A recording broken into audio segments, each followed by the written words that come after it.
Le cinéma est un art, mais c'est avant tout une œuvre collective. Et si nous mettons souvent en avant les acteurs ou les réalisateurs, on oublie néanmoins tous les métiers de l'ombre qui sont nécessaires pour fabriquer un film. Enfin ça, c'était avant. Bienvenue dans les métiers cachés du cinéma. Bonjour à toutes et tous et bienvenue dans un nouvel épisode du podcast des métiers cachés du cinéma. Aujourd'hui je reçois Emmanuel Pitois qui est chef maquilleur à MFX. Bonjour Emmanuel et merci d'avoir accepté mon invitation. Bonjour à tous. Alors pour commencer, est-ce que tu peux te présenter et nous vulgariser un peu ton métier s'il te plaît? Alors, je me présente, donc je suis Emmanuel Pitois, ça fait 37 ans que je pratique cette activité d'être chef maquilleur dans le domaine des effets spéciaux. Donc les effets spéciaux de maquillage, c'est là où le maquillage s'arrête et nous on prend le relais dès que le volume arrive, dès qu'il faut changer, morphologiquement les visages et et cetera. Donc voilà, c'est une autre corporation, je fais pas de beauté, j'enlaidis, je vieillis, je fais des effets gore, tout ça, c'est mon boulot. Ok.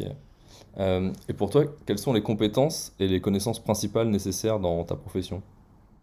Il faut beaucoup de compétences. Il faut être, la première, c'est bon sculpteur, voire très bon sculpteur. Il faut être patient, il faut être habile des mains, il faut être, ça va de soi, c'est une activité, plastique et manuelle. Il faut, je parle là de la technique par rapport à la fabrication. Il faut savoir gérer aussi des gens qui travaillent avec vous et cetera et puis, et après il faut savoir observer, il faut savoir se documenter, il faut savoir, faut être toujours dans le détail, dans la précision, c'est un peu, un peu on est des compagnons quoi, on est, dans dans le juste, le juste trait quoi et en dehors de ça, il y a après tout ce qui se passe sur un plateau de tournage, heu, qui n'est plus de la technique proprement dite, d'un atelier. C'est-à-dire que là, on n'est plus en fabrication, on est dans notre environnement, on va dire un petit peu sécurisé.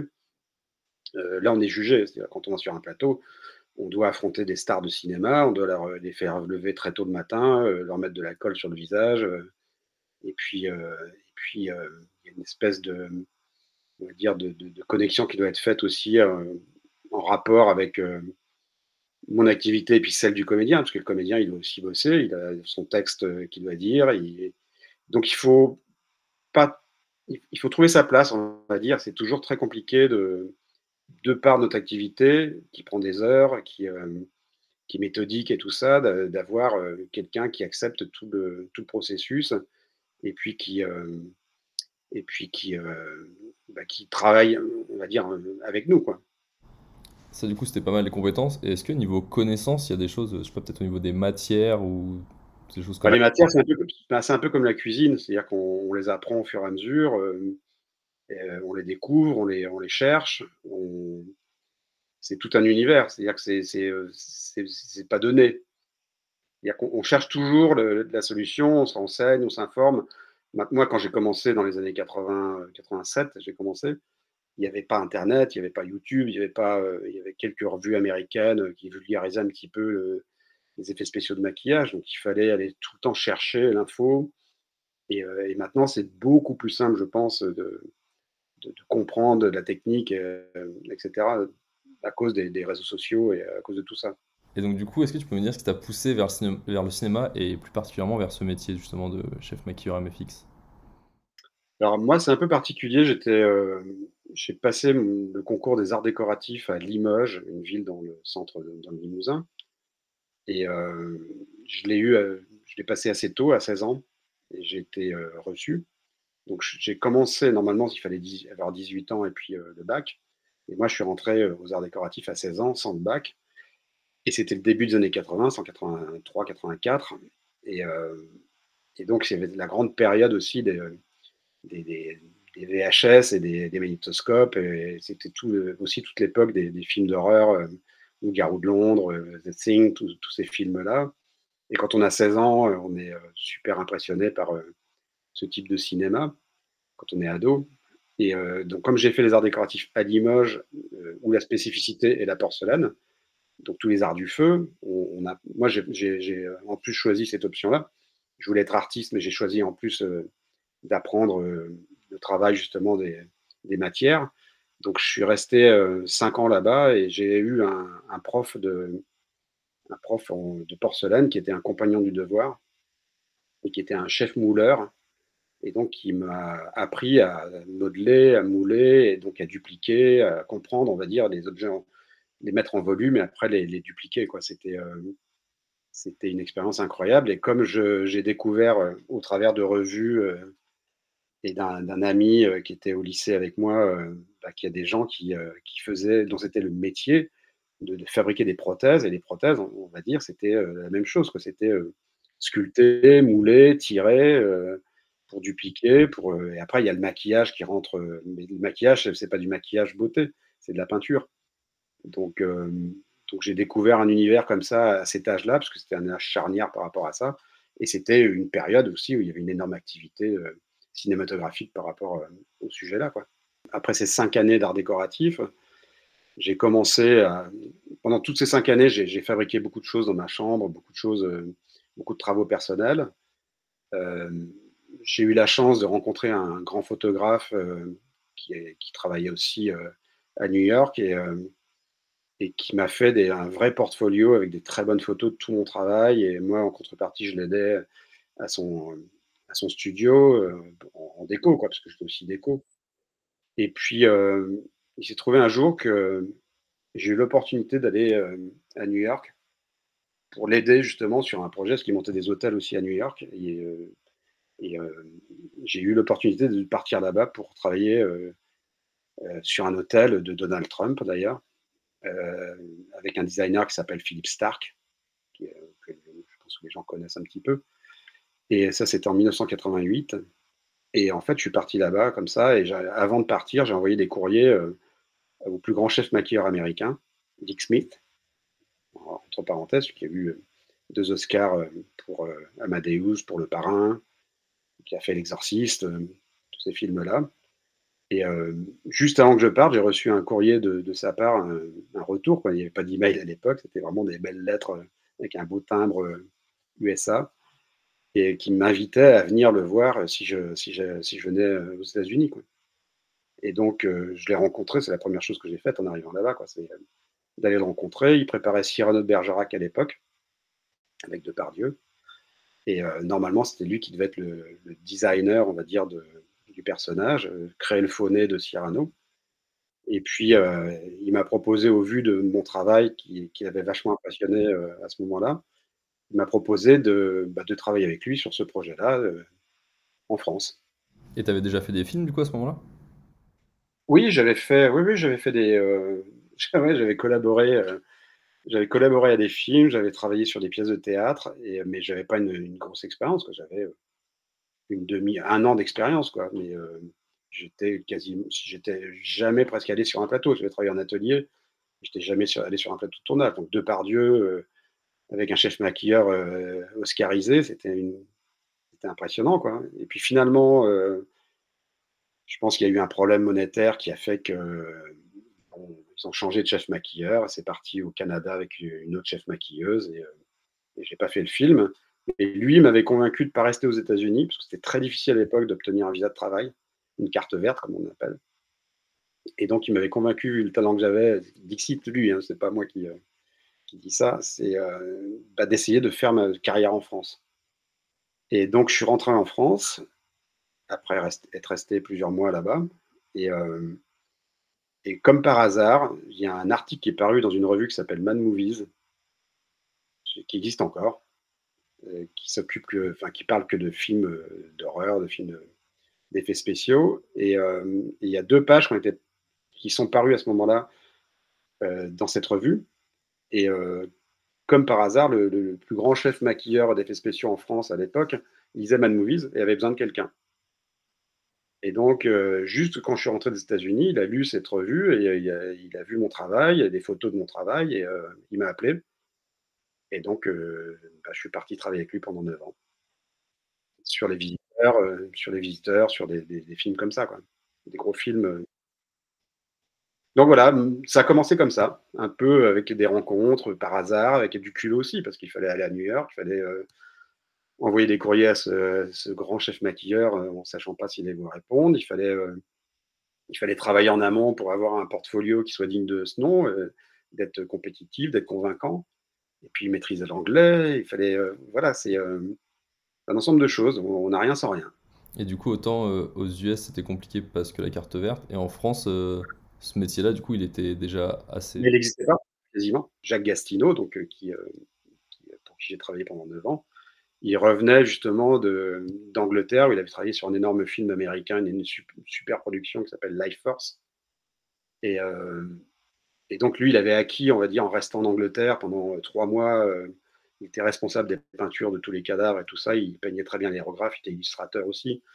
Et il a acquis justement, c'est comme ça qu'on acquiert l'expérience. C'est en étant dans un atelier, souvent. Les tutos, tout ça, c'est une chose. Mais après, quand on est dans un atelier avec quelqu'un qui stresse autour de vous, avec des timings, parce qu'il y a une différence entre travailler pour soi et travailler avec un compte à rebours et travailler avec des gens qui vous jugent. Ok. Et à l'heure actuelle, du coup, il y a une formation qui existe enfin, pour ce Bah, métier? nous, on forme. Non, la formation, tout dépend du curseur, tout dépend de ce qu'on veut faire vraiment de ce métier. C'est-à-dire, est-ce qu'on veut être chef maquilleur autonome et tout ça? Il y a plein de gens qui sont dans des ateliers, qui sont pas responsables du travail, qui font les sculptures. Il y a des sculpteurs, il y a des mouleurs, il y a des gens qui font de la mécanique, il y a des gens qui font tout un tas de trucs. Donc après, si on veut vraiment être le chef maquilleur, lui, il faut trouver sa place, quoi. Il y a pas un cursus particulier, c'est pas scolaire, donc c'est un peu de la démerde, quoi. C'est aller chercher de l'information partout. Toi, en plus de fabriquer, par exemple, la prothèse, etc., du coup, Mmh. c'est ton équipe aussi qui va maquiller. Et par exemple, le maquillage plus classique, ça va être fait. Enfin, vous allez comment dire, je sais pas, vous allez vous mettre d'accord sur qui fait quoi, en gros. Soit je gère totalement le maquillage avec mes prothèses et tout ça, c'est-à-dire je m'occupe entièrement du personnage, soit avec certains chefs maquilleurs, on gère ensemble, c'est-à-dire qu'on travaille en binôme, euh, même sur les prothèses et tout ça. Voilà, mais c'est des gens qui ont de l'expérience aussi, des prothèses justement. On ne maquille pas la prothèse comme de la peau. On travaille beaucoup en transparence, beaucoup avec des teintes à l'alcool, un peu comme de l'aquarelle. Et du coup, justement, toi, tu es dans le milieu depuis quelques années maintenant, comme tu as dit. Euh, et est-ce que tu trouves que le métier, il a changé? Et est-ce que tu peux nous parler aussi un peu de ton évolution professionnelle, justement? Bah, oui, il change par la force des choses, c'est-à-dire que déjà tout va beaucoup plus vite. Avant, on avait vachement plus de temps pour préparer les choses. Maintenant, les plans de travail changent tout le temps. C'est-à-dire que les plans de travail, des fois, on en reçoit 20 avant de commencer le tournage. Donc, les dates changent. On ne fait jamais qu'un seul projet en même temps. On a toujours deux ou trois. Donc, déjà, il y a un gros problème organisationnel. Et puis ouais, les timings sont souvent très courts. Euh, on n'a pas souvent beaucoup d'essais. C'est compliqué. Et puis, surtout, maintenant, il y a les nouvelles technologies qui arrivent. Et, et je pense que, sincèrement, l'avenir de ce métier, c'est ceux qui sauront vraiment travailler l'image numérique, enfin, savoir servir des logiciels euh, de transformation, tout ça, et puis les imprimantes. Ça, c'est la. Moi, je suis trop vieux pour ça. Ah, tout ce qui est imprimante 3D. Là, tout ce qui est imprimante 3D, oui, c'est révolutionnaire. Maintenant, on crée même des moules en imprimante 3D, quoi. On design le personnage sur un écran d'ordinateur et après, on crée. Il n'y a même plus presque d'activité mécanique manuelle. Il faut des concepteurs qui soient des artistes, parce que ça, sinon, on ne peut pas travailler, mais qui savent se servir des logiciels. Parce que toi, à l'heure actuelle, du coup, tu n'utilises pas du tout de logiciel. Pas du tout. Moi, je suis à l'ancienne. Moi, je colle du caoutchouc sur la peau à l'ancienne, et enfin, du caoutchouc, des silicones et des prothèses.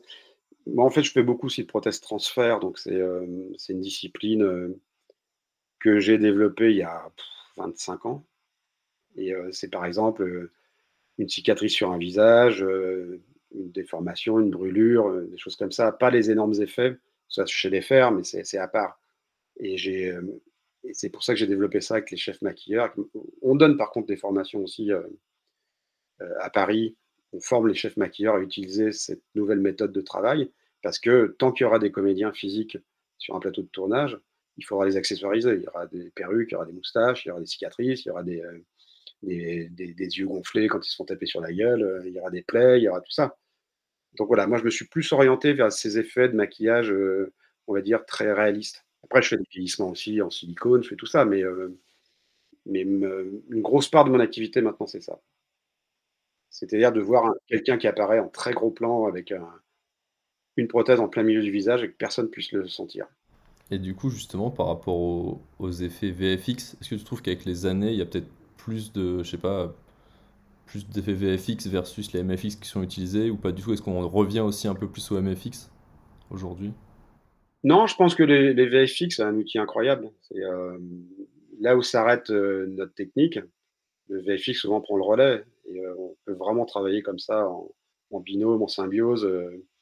Après, ça dépend aussi des budgets, c'est toujours pareil, quoi. Mais il y a plein d'effets que maintenant on crée grâce au MFX en cohérence et en connexion. Euh, un impact de balle, par exemple, dans la tête de quelqu'un, avec le sang qui jaillit, avant c'était fait avec des tuyaux et tout ça sous la peau. Maintenant, on peut mettre les tuyaux sans mettre de prothèse et puis après c'est gommé en post-prod. Parce Donc, que, enfin, je sais pas ce que tu en penses, mais des fois, moi, je trouve qu'en voyant certains vieux films, des fois, je trouve que le MFX vieillit mieux que le vieux VFX, par exemple. mais c'est vrai que le maquillage, ça marche, hein. Depuis le début des années 2000, il y a des nouveaux matériaux aussi qui sont arrivés. C'est-à-dire qu'on a une palette aussi d'acrylique. Avant, on travaillait beaucoup avec des mousses de latex, des caoutchouc mousse, des latex, des choses qui étaient très opaques. Donc au niveau du maquillage, c'était absolument pas subtil. Les comédiens, ils étaient peints, ripollinés, quoi. Alors que maintenant, on travaille vraiment dans la transparence, on a des silicones, des gels de silicone, on a des acryliques, on a tout ça. Et la méthode de maquiller n'est plus la même du tout, puisqu'on n'a plus besoin justement de couvrir le comédien. On farde beaucoup moins de couleurs et tout ça. Donc on est beaucoup plus subtil. On s'approche vraiment de l'incarnation de la peau. Et il faut quasiment maintenant, c'est pas quasiment, il faut que quand on voit quelqu'un physiquement à 50 cm, qu'on ne s'aperçoive pas qu'il a du plastique collé sur de la peau. Mais ça reste toujours du plastique collé sur de la peau. Donc il y a la dégradation aussi dans la journée, parce que souvent on maquille le comédien pour être prêt à tourner à 8 h du matin. On fait les gros plans à 6 h du soir quand il a transpiré, quand il n'a pas pris soin de son maquillage et que voilà, et que ça s'est dégradé, parce que mécaniquement c'est toujours pareil. Une prothèse, si vous tirez un élastique 1000 fois par jour dessus, au bout d'un moment il casse ou il se dégrade. Donc c'est le principe des prothèses aussi, c'est que mécaniquement, il y a des bords qui réapparaissent. Voilà, la peau, elle bouge, le plastique, il bouge moins bien, il ne suit pas forcément les mouvements de la peau comme il faut à tels endroits. Et Du coup, à chaque donc fois, il ça, non, faut plusieurs prothèses pour un même comédien, pour une même scène. non, il faut préserver tout ça. C'est-à-dire qu'une fois qu'on a collé le maquillage, on ne va pas le refaire dans la journée, c'est pas possible. On va pas, si on a mis 4 heures à maquiller, on ne va pas rebloquer le tournage au milieu de journée en disant les gars, faut qu'on refasse tout, quoi. Donc nous, on essaye d'expliquer à la mise en scène que ça serait bien de commencer par les plans les plus serrés, etc. Mais souvent, c'est pas possible parce qu'il faut la mise en place, il faut qu'on voit dans le décor comment après on va se rapprocher des comédiens, etc. Donc c'est de l'expérience. Puis après, des fois, ça marche pas, hein. Des fois, on se plante parce qu'on n'a pas la bonne lumière au, au moment, au moment T. Et il y a la dégradation, il y a la sueur, il y a tout ça. Donc là, on dit VFX, retouche. Et au niveau du coup, de ton évolution professionnelle à toi, après les 9 ans que tu as passé du coup avec... Jacques Gastineau. Après, moi, je me suis associé avec un mec hyper talentueux qui s'appelait, parce qu'il est décédé depuis, Benoît Lestan, et qui était un des premiers à faire ce métier-là en France. Il n'y avait pas beaucoup d'ateliers. Il y avait Dominique Colladan, Rico Cruc et Dominique Colladan. Il y avait Benoît Lestan. Il y avait donc Jacques Gastineau. Il y avait très peu de personnes, parce qu'il n'y avait pas de demande non plus. Donc, et en fait, de par, je pense, la qualité du travail commun et tout ça, on a fait évoluer les choses petit à petit en convainquant les productions que c'était nécessaire et que ça marchait à l'image. Parce que moi, je me rappelle dans fin des années 80, au début des années 90, quand il fallait du maquillage spécial, les producteurs disaient ah non, mais il faut appeler des Anglais. Parce que les Anglais, ils avaient le marché américain. Parce que les plus gros studios de Pinewood, Elstree, tout ça en Angleterre, c'était des Américains. Star Wars, tout ça, c'était tourné en Angleterre. Donc, les Américains venaient là-bas, ils amenaient aussi leur technique et leur savoir-faire. Et puis, donc, il y a beaucoup de chefs maquilleurs américains qui qui était très bon grâce à eux, grâce aux Américains. Donc voilà, donc il y a eu toute cette période un peu de flottement, personne ne nous confiait le travail. Et puis après, on a su s'imposer en prouvant qu'on était capable de faire aussi bien et voire mieux. Et puis voilà, après ça s'est construit comme ça, brique après brique, avec, oui, je vais le reciter encore une fois, Jean-Christophe Spadassini et puis Denis Gastou, des gens comme ça. On a vraiment, je pense, crédibilisé une activité professionnelle, parce que c'est devenu une activité professionnelle. C'est-à-dire que les gens ont compris pourquoi c'était un métier, et pourquoi c'était d'énormes compétences.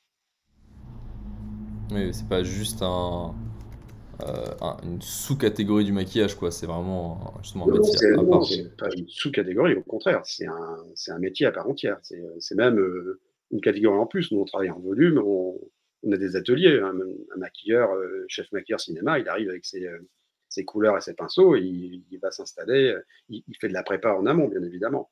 Il va étudier le scénario, il va se renseigner, il va faire des études sur l'époque, sur des gueules, des machins. Mais en dehors de ça, nous, on fabrique.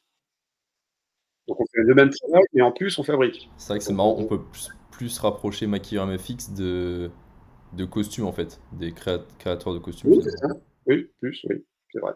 C'est vrai. Une bonne réflexion.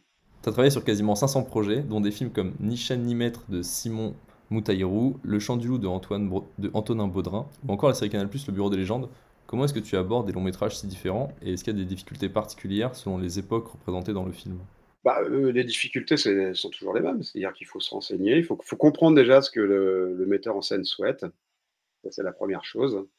Et après, quand on crée des personnages, il y a aussi, quand on fait par exemple un vieillissement, il faut que l'interprète, le comédien, on touche à son image. Donc il faut qu'il soit confiant par rapport au travail qu'on va faire sur lui. Donc il y a tout un effet aussi, on va dire, il n'y a pas que la technique, il y a ce dont je parlais tout à fait au début, il y a tout ce rapport, on va dire, humain à comprendre, à disséquer, à comprendre et à trouver sa place et d'amener, de comprendre les informations, de les synthétiser et d'amener son expérience aussi. Parce que des fois, les metteurs en scène pensent à un truc et moi, je pense à autre chose en disant c'est une connerie de ce qu'ils pensent. Et j'essaye d'amener, de par mon expérience et de par ma vision des choses, une discussion pour trouver peut-être un nouvel axe de travail, etc., pour dire non, c'est pas une bonne idée. Donc, c'est beaucoup un gros travail, on va dire, de communication et puis de psychologie, de pédagogie et de tout ce qu'on veut. Quand on touche à l'image d'une star, c'est compliqué. Et du coup, d'ailleurs, qui décide et valide du maquillage? Comme tu as dit, enfin, du coup, tu es là pour en parler avec l'acteur ou l'actrice, mais enfin, du coup, Bah, c'est un peu tout le monde. C'est un travail d'équipe. C'est pas une personne qui valide, c'est tout le monde. Et quand on est content, on fait des essais. Quand on est content du look global, quand le comédien est content, on valide, quoi. On dit, bah voilà, c'est bon. Mais non, non, tout le monde interfère. C'est pas moi. C'est pas uniquement la mise en scène. C'est un ensemble de gens voilà, qui se réunissent pour créer un personnage. Et donc, bah, c'est comme dans tous les domaines. Hein, voilà, c'est la construction. et comment ça se passe justement quand, par exemple, tu vois, c'est un effet, mais qui est, je sais pas comment dire, très vague, bah, par exemple, je sais pas, un membre arraché ou un truc comme ça, du coup, Mm. bah, il n'y a pas de Mm. bonne ou mauvaise façon de faire, quoi, juste, bon, bah, le membre, il est semi-amputé, et du coup, comment ça se passe pour, pareil, c'est toi qui apportes ton expertise en proposant des choses. C'est ça. C'est-à-dire que nous, on va créer l'effet spécial, enfin la prothèse, justement, en fonction des éléments dont on dispose en amont. C'est-à-dire que, bah, pour prendre un exemple, j'ai fait une série qui s'appelle Cœur Noir, où ça se passe avec des forces spéciales, et on tournait au Maroc, et il y a un des militaires qui se fait arracher la jambe par une mine, enfin bref. Donc il le secourt, il l'amène dans un véhicule, dans une Jeep, et pendant tout le trajet, ils essayent de suturer l'artère parce qu'il perd son sang, il va mourir. Donc voilà, donc il y a toute cette séquence où physiquement on est dans une camionnette, enfin dans une camionnette, dans un pick-up, dans une Jeep, je ne me rappelle plus, et il y a trois personnes autour de lui qui essayent de lui prodiguer des soins. Et donc, qu'est-ce qu'on voit et c'est pas pratique, un véhicule qui roule. Donc, il y a une partie aussi où on se dit, moi, je peux proposer ça, mais il y a sa jambe que je ne pourrais pas enlever. Donc, c'est les VFX qui interviennent. On l'a pas en vert, sa vraie jambe, au niveau du genou, sous la prothèse. Et après, c'est gommé en VFX. Il y a des choses comme ça. Donc, donc ça se discute en amont. On a des réunions comme ça entre les VFX, entre la mise en scène. Puis il y a le producteur qui est au bout de la table et qui fait trop cher. Voilà quoi. Donc on essaye toujours de calibrer, on va dire, les faits en fonction du cahier des charges, quoi. Et justement, quelle est la place de ton métier dans la production du film? C'est-à-dire à quel moment t'intègres concrètement le projet, qui t'appelle aussi? Alors, les gens qui m'appellent, ça peut être soit les chefs maquilleurs, qui ont lu le scénario en disant ah ça non, ça c'est MFX. Ça peut être les producteurs, les directeurs de production, qui eux connaissent, on va dire, un petit peu toutes ces problématiques. Ça peut être le metteur en scène, ça peut être des fois des comédiens avec qui on a l'habitude de travailler, qui ont une bonne expérience de nous, etc. Donc il y a plusieurs pôles, on va dire, de connexion pour nous contacter. Et en fonction du scénario, souvent, oui, c'est souvent les chefs maquilleurs qui m'appellent. Parce qu'en même temps, vous formez vraiment un binôme, comme tu as dit, quoi. Oui, et puis maintenant, tout le monde est à peu près au courant de ce qu'on est capable de faire, jusqu'à où s'arrête la technique du maquillage et où commence la nôtre, quoi. Et du coup, à quel moment t'es appelé dans la vie du projet? Alors, soit bien en amont, à l'écriture du scénario, soit pendant la production, quoi, pendant la prépa. Des fois en cours aussi, parce que ils découvrent qu'il y a un truc qu'ils n'avaient pas prévu, et voilà. Donc il n'y a pas de règle, ça peut être à tout moment. Et en général, toi, il te faudrait combien de temps de préparation, tu vois, de manière optimale? Ah bah, chacun est un cas particulier, donc il n'y a pas une préparation, il n'y a que des préparations. Ça peut être 2 jours, ça peut être 2 mois, ça peut être 6 mois, ça peut être. Il n'y a pas de règle, hein. Tout dépend de la quantité de choses à fabriquer et à générer. Ok, c'est plus ouais, sur la quantité ou est-ce qu'il y a de la complexité? Oui, puis le timing aussi, hein. Des fois, on n'a pas le temps, donc il faut créer son équipe, faire venir des gens, envoyer des gens sur les plateaux de tournage. C'est c'est pas que du travail manuel, c'est beaucoup d'organisation. Ok, et toi, du coup, justement, pendant le tournage, tu vas sur le tournage aussi? Pas systématiquement, c'est pour ça que je délègue beaucoup d'effets, comme je te disais tout à l'heure, les prothèses transfert, hein. J'ai on va dire, toute mon équipe de maquilleurs et maquilleuses qui connaissent mon travail, qui ont l'habitude de travailler avec mes matières et tout ça. Et donc, moi, j'ai beaucoup de travail grâce à elles ou eux, parce qu'ils m'appellent à chaque fois. Là, j'ai besoin de ça, de cicatrices. Donc là, je ne vais pas forcément sur le tournage. Là, je délègue. Et c'est pour ça qu'on a monté des formations à Paris pour former les chefs maquilleurs à utiliser tout ça. Ouais, parce que du coup, toi, à la fois, tu fais la préparation, tu crées, etc., les prothèses, quoi. Et du coup, après, tu vas Oui, sur le tournage pour les appliquer, etc. oui, quand c'est des effets qui sortent, on va dire, du spectre classique qu'un chef maquilleur classique traditionnel est capable de faire, dès que ça devient trop technique. Et puis en plus, il y a aussi un autre problème, c'est qu'un chef maquilleur, il n'a pas que une prothèse à gérer, il a tous les comédiens à maquiller, il a son équipe, et tout ça aussi. Il ne peut pas tout faire. Et du coup, en général, quand vous allez sur le tournage, vous êtes combien en moyenne de maquilleurs MFX, justement, pour gérer tu vois, les prothèses et tout? C'est pareil, ça dépend. Il y a 3 comédiens avec des vieillissements, on peut être 8 ou 9, hein, parce qu'il faut maquiller des fois les mains, les bras. Il faut être 2 sur un comédien, parce qu'il faut maquiller d'un côté et de l'autre. S'il y a 3 comédiens, c'est de la mathématique, hein. Il faut qu'ils soient prêts tous en même temps au PAT à 9 h du matin. Voilà quoi. Il y a des vieillissements, ça prend jusqu'à 5, 6 heures de maquillage. Donc, oui, puis après, il y a le démaquillage. Quand ils en ont bien marre en fin de journée, il faut que ça aille vite, quoi. Il ne faut pas abîmer leur peau. Donc, si tu es tout seul et que tu en as 3 démaquillés, tu vas faire des gens mécontents. Est-ce que tu peux me dire comment ça se passe une journée type pour toi, bah, justement, peut-être sur un tournage ou hors tournage? La journée type tournage, c'est se lever tôt, souvent. Dans la plupart des cas, c'est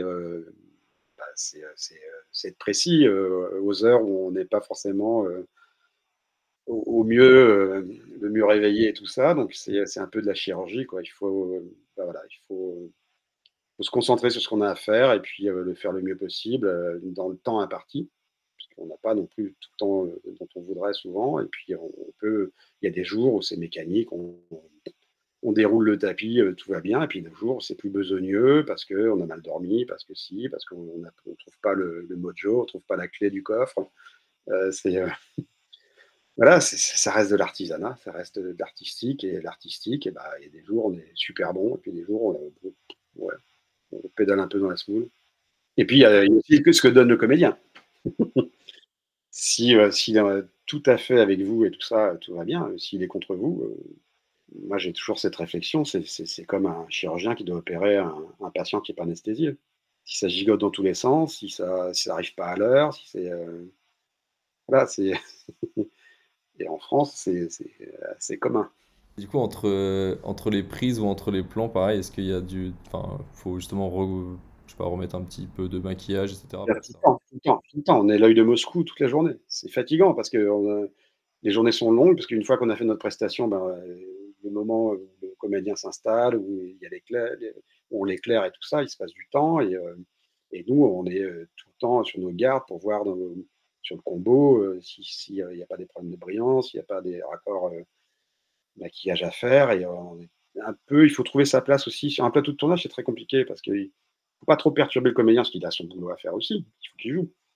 Et nous, quand on dit moteur, il faut qu'on soit à peu près sûr que ça marche, quoi. Donc, il faut toujours trouver sa place. Et puis, on change de lumière toute la journée, on change de décor, on change de tout un tas de trucs. Donc, il faut s'adapter tout le temps. Donc, en fait, on passe beaucoup de temps à attendre, mais quand c'est à nous d'agir, il faut aller très vite et être super efficace. Et sur la partie hors tournage, du coup, c'est quoi? C'est beaucoup de conception, de création? C'est beaucoup de paperasse, c'est beaucoup de mails, c'est beaucoup de coups de téléphone, c'est beaucoup de documentation, c'est beaucoup de lecture de scénar. Ouais, et puis c'est des courses à faire, organiser l'atelier, c'est un travail assez, enfin ouais, le spectre est assez large, on va dire. Et est-ce que pour certaines prothèses, enfin, est-ce qu'elles sont gardées? Genre, ça peut être réutilisé ou c'est vraiment toujours à chaque fois, c'est utilisé une fois pour un truc précis et après c'est Non, poubelle? c'est quasiment un usage unique, en ce qui concerne, après pour des cicatrices, des choses comme ça, on peut se resservir de modèles qui existent. Mais tout ce qui est maquillage pur sur un comédien désigné, non, c'est d'après une empreinte. Donc, et même sur les mêmes comédiens, 3 ans après, on refait les moulages parce qu'ils ont maigri, ils ont grossi, ils ont vieilli. C'est hyper technique, c'est hyper précis. Donc oui, on réutilise certaines choses, oui, des modèles qu'on a déjà pour certains petits effets, mais tous les gros effets en général. Oui, quand on a fabriqué un faux corps d'un cadavre, ça peut être reloué sur notre production parce que c'est dans le même contexte, on le voit peu ou ci ou ça. Mais, Est-ce que vous faites aussi des choses qui sont pas du tout à greffer sur un comédien, par exemple? ah oui, on fait tout un tas de factices, c'est-à-dire qu'on fait des faux membres, on fait on peut aussi fabriquer des faux objets qui sont destinés, on va dire, aux cascades. Si on prend un grand coup de batte de baseball dans le visage, il vaut mieux qu'elle soit souple et molle, mais suffisamment rigide pour qu'il y ait l'inertie du truc. Voilà, donc ça, c'est souvent nous qui nous occupons de ça aussi en cohérence avec les accessoiristes, la déco. On retrouve une momie dans le scénario, on retrouve une momie dans une cheminée, dans un conduit de cheminée, une personne est morte là-dedans, elle s'est momifiée là-dedans. C'est souvent la déco qui nous appelle pour ça. Et du coup, contrairement au décor et au costume, le maquillage, il est pas récompensé en France. Est-ce que tu penses que c'est une récompense qui pourrait et devrait voir le jour? Mais qui doit, pas qui devrait, non, c'est qui doit. C'est obligatoire. C'est-à-dire que pourquoi il y a des Césars pour les costumes et pas pour le maquillage coiffure? Je ne comprends pas. Puisqu'on crée des personnages. En Allemagne, par exemple, quand on est chef costumier, on doit gérer le maquillage et la coiffure. Et ça va de soi, on crée des personnages. Donc pourquoi en France, tout sur chaque plan quasiment, c'est notre travail à l'image. C'est un comédien qui apparaisse, qu'il soit beau, qu'il soit pas beau, qu'il soit vieilli, etc. C'est aussi important que la lumière. On travaille sur du vivant et il faut qu'il soit présentable et qu'il soit crédible. On crée des personnages. Donc, bon, il n'y a aucune raison que ce ne soit pas représenté. Aux États-Unis, moi je l'ai vécu quand j'étais là-bas, hein, les chefs maquilleurs américains, c'était stars. Mais on ne peut pas s'imaginer justement, c'est que souvent on dénigre le maquillage ou la coiffure, mais à quel point c'est super technique, c'est super important parce que tout le monde bouffe de l'image et que maintenant on ne peut plus présenter des choses mal faites. Et les maquillages, coiffure, c'est un vrai travail. Je les respecte énormément. Et après, nous, on prend le relais sur une discipline en plus. Voilà. Et pourquoi on n'est pas reconnu, je ne comprends pas. Et du coup, à l'heure actuelle, sur 100% des films, séries, il y a forcément du MFX? Bon, quasiment maintenant, ouais, sur presque chaque film. Du MFX ouais, ou du VFX, mais il y a. VFX maintenant, c'est systématique sur tous les films. Il n'y a pas un film sans VFX. Mais le MFX, de plus en plus, c'est justement pour ça qu'on manque de personnel, parce qu'on est en carence, parce que moi, je connais mes collègues, ils font venir des gens de toute l'Europe, parce qu'il n'y a pas assez de gens en France qui s'intéressent à ça, ou je sais pas, qui sont assez doués pour le faire, je sais pas. Quelle a été la chose la plus challengeante que tu aies vécue sur un projet? Genre peut-être justement les prothèses ou les effets le plus complexe que tu as eu à faire? Bah, je dirais pas complexe, je dirais, moi ça fait longtemps que je fais ce métier, mais il y a 2 ans, plus de 2 ans, j'ai maquillé Johnny Depp pour Jeanne du Barry, qui jouait Louis XV, qui meurt de la variole. Et, et Johnny Depp, pour moi, c'est celui qui m'a amené quasiment à faire ce métier-là. Et aller le maquiller dans sa loge, c'était, ouais, en général, je suis pas impressionné par les acteurs, pas par les comédiens, par les stars et tout ça, puisque je les fréquente tout le temps, que je les connais tous, quasiment. Et Johnny Depp, pour moi, ouais, c'était quelqu'un, je me suis dit, oh merde, c'est Johnny Depp quand même. C'est la première fois que j'ai un peu douté voilà, de savoir si j'allais m'en sortir ou pas, parce que quand je l'ai rencontré, je lui ai dit, mais, je vous préviens, tous les chefs maquilleurs qui vous ont maquillé avant ont tous été oscarisés à Hollywood, hein. Donc j'ai un peu la pression. Et puis ça a été un bonheur. C'était super facile. Ah, un des comédiens les plus faciles que j'ai jamais eu à maquiller. Les vieillissements, je trouve que je pense que c'est probablement le truc le plus compliqué à faire. Ouais, parce que c'est vraiment plus c'est tout le corps. Pas forcément tout le corps, mais même un visage, c'est de la perruque, c'est long, et puis on touche vraiment à l'image des comédiens. Donc ils se voient vieux, il faut que ce soit crédible à l'image, même si on sait qu'ils vieilliront pas forcément comme ça, mais il faut quand le personnage apparaisse, qu'on y croit, quoi. Donc ouais, ça je pense que les vieillissements, c'est le truc le plus dur. Et du coup, dans tes 37 ans de carrière, est-ce que tu as quelques anecdotes? Ouais, j'ai une anecdote. J'ai fait le dernier film de Claude Chabrol qui s'appelle Bel Ami. Et dans l'histoire, c'est quelqu'un qui tue un clochard et qui vole son identité. Et donc, il fait brûler il dit là, avec ce clochard qu'il veut mourir. Donc, enfin bref. Et on retrouve le cadavre dans la voiture, brûlé. Il était décapité. Et sur une corniche dans le sud de la France. Et l'enquête commence comme ça. Et c'est Gérard Depardieu qui joue le rôle du commissaire. Et, euh, et donc, on se retrouve. Moi, on me demande de fabriquer le faux corps du mec brûlé dans la voiture. Et je fabrique ce faux corps et je vais pour le tournage du côté de Nîmes. Et je mets le faux corps J'avais une Renault Espace à l'époque et je mets ça à l'arrière du véhicule. Et puis j'arrive sur le tournage. Et puis Claude Chabrol n'avait jamais vu de photos du corps et tout ça parce que ça a été fait super vite. Enfin bref. Et, euh, et à chaque fois que j'essayais de le joindre pour qu'il visualise le truc, son tournage genre le lendemain, il me disait oui, j'ai pas le temps. Et puis finalement, on trouve un moment où il est libre. Et il s'approche de ma voiture, et puis il s'approchait de ma voiture, et il faisait oh, extraordinaire, oh, incroyable. Et je lui dis mais il est sous des bâches, le corps, et tout ça. Il regarde ma plaque d'immatriculation, il dit 23, la Creuse. Il est originaire de la Creuse. Voilà, c'était une anecdote qui n'est pas très intéressante, mais Ah compliquée. ouais. Il était très content juste de ça, quoi. Le corps. Quel autre métier du cinéma penses-tu n'est pas assez mis en avant et qui pourrait faire l'objet d'un prochain épisode? Habillage, maquillage, couture, tout de suite. SFX, c'est intéressant aussi, hein. C'est un tel bordel quand. Voilà, je suis en tournage sur Camelot, et Et rien que pour faire un effet d'un coup de souffle dans le visage des comédiennes, tu as une équipe entière avec des camions qui viennent de Paris, avec des compresseurs, avec des ventilateurs, avec tout ça, simplement pour un effet. Eh ben, merci beaucoup, Emmanuel. Eh ben, merci à toi de parler des gens comme nous. Merci beaucoup d'avoir écouté cet épisode des métiers cachés du cinéma. S'il vous a plu, n'hésitez pas à vous abonner, mettre une note et un avis sur votre plateforme d'écoute préférée, et je vous donne rendez-vous prochainement pour un nouvel épisode.